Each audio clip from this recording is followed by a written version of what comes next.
Salut à tous, c'est Audrey, bienvenue sur Lidl Cuisine, j'espère que vous avez faim. Aujourd'hui, je vous propose de réaliser une tarte à la rhubarbe super simple. La saison est courte, avril-juin, alors on fonce. Recette qui vient de ma mère et de ma grand-mère qu'on se transmet de génération en génération. Vous allez voir que c'est absolument fameux et c'est très gourmand. Comme d'habitude, je vous liste les ingrédients en description de la vidéo et bien sûr, vous retrouverez tout chez Lidl. Pour cette recette, on aura besoin d'une pâte feuilletée, de la compote de pommes, de la vanille en poudre, de la rhubarbe, de l'amande en poudre, des amandes effilées et du sucre. Je vais commencer avec la rhubarbe. Alors j'ai gagné du temps aujourd'hui, c'est la magie du tournage. J'ai préparé déjà la rhubarbe, donc tout simplement vous la lavez. Éventuellement, s'il y a des petits filaments, vous les retirez, c'est comme le céleri branche. Ensuite, on coupe en petits morceaux. Là, je vais placer dans un grand récipient, ça sera plus simple. Je vais ajouter le sucre. Là, on a 100 g de sucre, du blanc, blond, roux, pas de souci, prenez ce que vous avez à la maison. Je vais bien mélanger. Le fait d'ajouter le sucre, ça va permettre en fait de retirer un petit peu d'acidité à la rhubarbe, même si on aime beaucoup ça, parce que c'est quand même la particularité de ce fruit, hein. C'est un petit peu acidulé. Pour ceux vraiment qui appréhendent que ce soit trop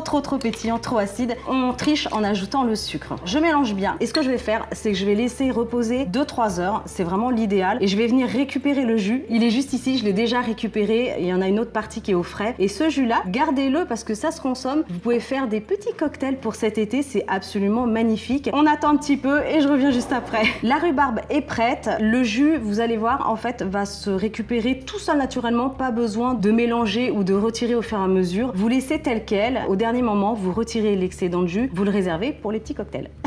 Un plat à tarte, tout simplement. Alors moi j'aime beaucoup pâte feuilletée, c'est comme ça que ma mère faisait cette tarte à la rhubarbe, mais vous pouvez utiliser une pâte brisée ou même sablée si vous préférez. C'est une question de goût, ça me rappelle de bons souvenirs dans la cuisine. Quand j'étais petite, c'était vraiment jour de fête. Elle cuisinait beaucoup, ça je vous en ai déjà parlé. On a préparé plein de choses ensemble, c'est elle qui m'a tout appris. Je place ma pâte feuilletée. Petite astuce pour la pâte feuilletée, sortez-la du frigo au dernier moment, comme ça elle est toujours bien fraîche, ça vous évite le temps de cuisson de la pâte à blanc. Oui, je triche un petit peu, mais ça marche. Comme d'habitude, on pique le fond. Pensez-y parce que sinon, si vous ne le faites pas, au four, ça va commencer à gonfler et ça va être très embêtant parce que toute la préparation va partir à côté. Impeccable. Ensuite, vous allez voir, ça va vite, très simple. Ce qu'elle faisait, c'est qu'elle plaçait de la compote de pommes et quand on n'avait pas de compote de pommes, pas grave, compote de banane, compote d'abricot, enfin n'importe quel fruit, vous l'aurez compris, ça marche.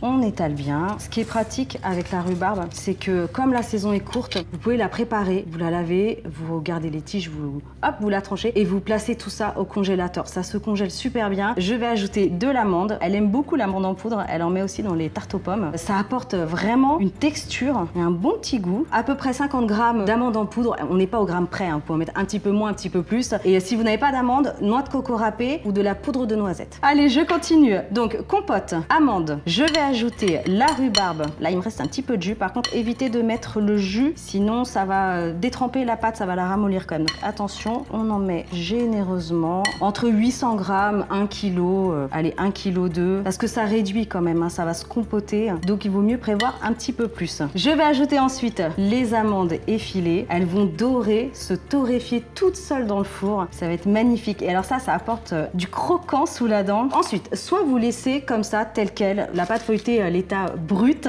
Moi, ce que j'aime bien faire, ça c'est ma maman qui me l'a appris aussi, façon torsadée. Il y a plein de manières. Celle-ci, j'avoue qu'elle est simple mais efficace parce que visuellement, c'est très joli. Là, aujourd'hui, on fait une tarte à la rhubarbe, mais la rhubarbe aussi, c'est délicieux en compote. Vraiment, c'est fameux. Donc, si vous la congelez comme ça, vous pouvez la faire à n'importe quel moment dans l'année. Dites-le moi en commentaire comment vous préparez votre tarte à la rhubarbe. Est-ce que vous partez aussi sur une base avec compote de fruits, des amandes pour donner du goût et de la texture? Est-ce que vous faites plus simplement, je ne sais pas, ou autrement? Dites-le moi. Partagez vos expériences en commentaire. Je vais terminer avec la vanille en poudre, une petite pincée sur le dessus. Vous pouvez remplacer la vanille en poudre par de la vanille liquide aussi, si vous le souhaitez, ou alors la remplacer par de l'amande amère aussi, en extrait. C'est super bon. T'as vu maman, que je sais que tu les regardes les vidéos.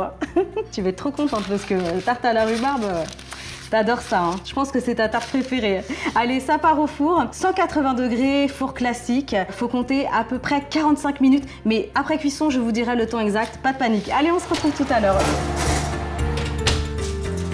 Ça sent bon. Regardez. Oh là là, ça sent bon. Par contre, j'ai juste enlevé un petit peu de papier, comme ça, ce sera quand même plus présentable. Allez, c'est bon. Écoutez, avec cette tarte, c'est facile pour 6 bonnes personnes. Après, évidemment, si vous êtes très gourmand, ça fera plus que 4. Mais c'est des parts très généreuses à ce moment-là. Foncez, vous réalisez cette recette et vous me le dites en commentaire. Partagez vos retours d'expérience. Je compte sur vous pour liker, partager. Abonnez-vous à la chaîne Lidl Cuisine. Et moi, je vous retrouve la semaine prochaine. Ciao!